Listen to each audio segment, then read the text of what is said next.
नमस्कार दोस्तों। साल 1996 महाराष्ट्र के विदर्भ क्षेत्र का एक छोटा सा गांव चंद्रपुर। यह गांव अपने घने जंगलों, शांत नदी और आदिवासी संस्कृति के लिए जाना जाता था। लेकिन जो बात आम लोगों को नहीं बताई जाती थी वो थी पुरानी तंत्र साधना परंपरा और एक रहस्यमय यक्षिणी जो गांव के बाहर पुराने खंडहर में निवास करती थी। अभिजीत वर्मा एक 35 वर्षीय तंत्रिका था जो वाराणसी में गुरु वशिष्ठानंद के शिष्य के रूप में जाना जाता था। उसने अपने जीवन का आधा हिस्सा तंत्र मंत्र सीखने में लगा दिया था, लेकिन उसकी महत्वाकांक्षा केवल धन या सिद्धियां नहीं थी। वह यक्षिणी साधना में सिद्ध बनना चाहता था ताकि वह असीम शक्तियां प्राप्त कर सके। गुरु वशिष्ठानंद ने उसे चेतावनी दी थी, यक्षिणी को बुलाना आसान है और उसे बस में रखना मौत से भी कठिन होता है। लेकिन अभिजीत ने ठान लिया कि वह यक्षिणी को सिद्ध करके ही रहेगा। चंद्रपुर गांव से कुछ दूरी पर एक पुराना टूटा फूटा मंदिरनुमा खंडर था जो जंगल के बीचों बीच स्थित था। कहा जाता था कि वहां रात को औरत की हंसी गूंजती है और जो भी वहां गया तो कभी वापस नहीं लौटा।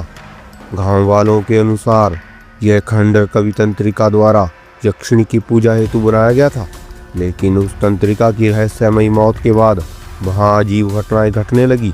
पेड़ों की परछाइयां चलने लगी, जमीन से आवाजें आती थी, रात को वहां से लाल रोशनी निकलती थी।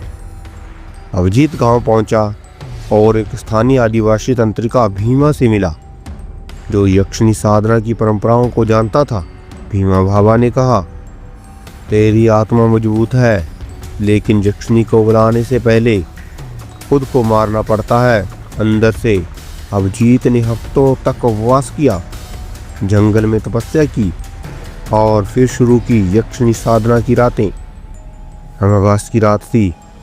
अभिजीत ने खंडर के बीचों बीच एक त्रिभुज यंत्र बनाया जिसकी हर भुजा में रक्त से मंत्र लिखे थे। चारों ओर दीप जलाए गए और बीच में काली हल्दी, भस्म और रक्त से बनी मूर्त बनाई गई। जैसे ही उसने ओम श्री कली श्री यक्षिणी अगाश का जाप शुरू किया, वातावरण बदलने लगा। पेड़ हिलने लगे, एक सर्द हवा चलने लगी और फिर एक औरत की सिक्की सुनाई दी। अभिजीत का शरीर कांप उठा। उसके सामने एक धुंधली सी साया आई और एक आकर्षक स्त्री में बदल गई। उसकी आंखें खून की तरह लाल थी, बाल गहरे काले, चेहरे पर एक अजीब सी मुस्कान। तूने मुझे बुलाया है साधक, अब क्या चाहता है? यक्षिणी ने पूछा।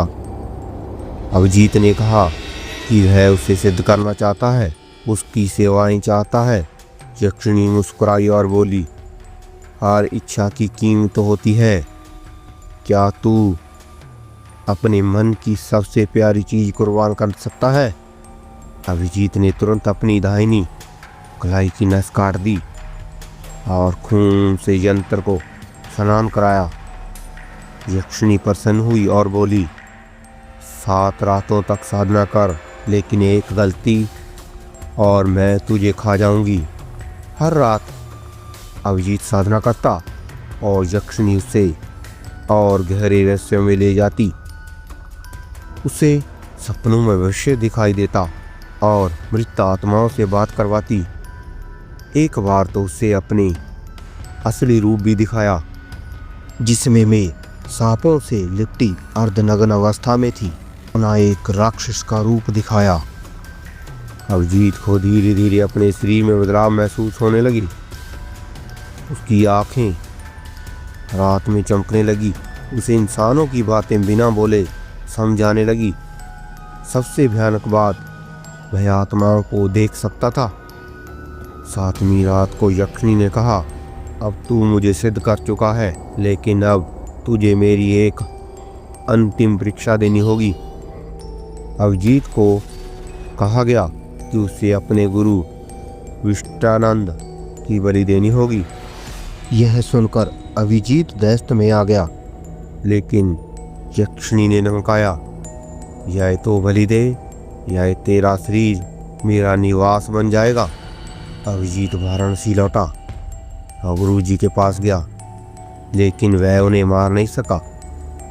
जैसे ही उसने यंत्र से यक्षिणी को रोका, वह प्रकट हुई। तूने मेरा आदेश नहीं माना, अब तेरा शरीर मेरा है। अगले ही पल अभिजीत की चीख पूरे वाराणसी में गूंजी।